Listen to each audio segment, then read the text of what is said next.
प्यारे बच्चों, आज हम करेंगे 8th क्लास की विज्ञान की वर्कशीट नंबर 28।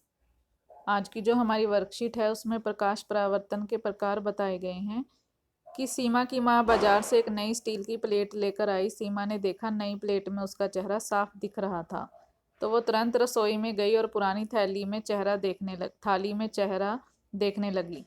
नई प्लेट में चेहरा साफ दिखाई दे रहा था, लेकिन पुरानी प्लेट में धुंधला था। तो अगले दिन स्कूल में उसने अपने टीचर से पूछा, उसका चेहरा पुरानी प्लेट में धुंधला क्यों दिखाई दे रहा है। तो शिक्षक ने कहा, चलो इसे विभिन्न सतहों के साथ करके देखते हैं। फिर उन्होंने एक गतिविधि की, तो नई स्टील प्लेट में प्रतिबिंब साफ दिखाई दे रहा था। लकड़ी की टेबल में नहीं दिखा। दर्पण में साफ दिखाई दिया। पानी से भरी बाल्टी में धुंधला। दीवार में नहीं दिखा और चिकनी टाइल्स में भी धुंधला। तो परावर्तन दो प्रकार के होते हैं, नियमित परावर्तन और अनियमित परावर्तन। जब सभी समानांतर किरणें किसी चिकनी सतह से परावर्तित होने के बाद समानांतर होती हैं, तो ऐसे परावर्तन को नियमित परावर्तन कहते हैं। तो ये देखिए, आप लोगों को दिखाया गया है कि चिकनी सतह से परावर्तित होने के बाद समानांतर होती हैं। तो ये नई स्टील प्लेट में नियमित परावर्तन होता है, जिससे चेहरा साफ दिखाई देता है। और अनियमित में ये वो खुरदरी से परावर्तित सभी समानांतर किरणें एक दूसरे के समानांतर नहीं होती हैं, तो इसे अनियमित परावर्तन कहते हैं। तो पुरानी स्टील की प्लेट में विस्तृत या अनियमित परावर्तन होता है। तो इस परावर्तन में परावर्तन के नियमों का सफलतापूर्वक पालन किया जाता है।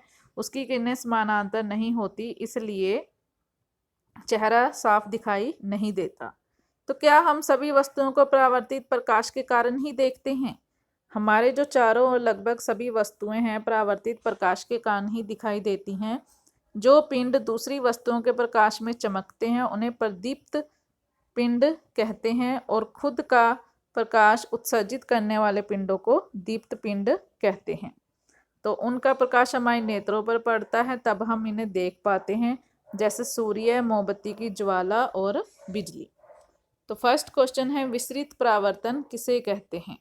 तो आप लिखेंगे, जब किसी नियमित सतह खुरदरी से परावर्तित सभी समानांतर किरणें एक दूसरे के समानांतर होती हैं, तो उसे अनियमित परिवर्तन और विस्तृत परिवर्तन कहते हैं।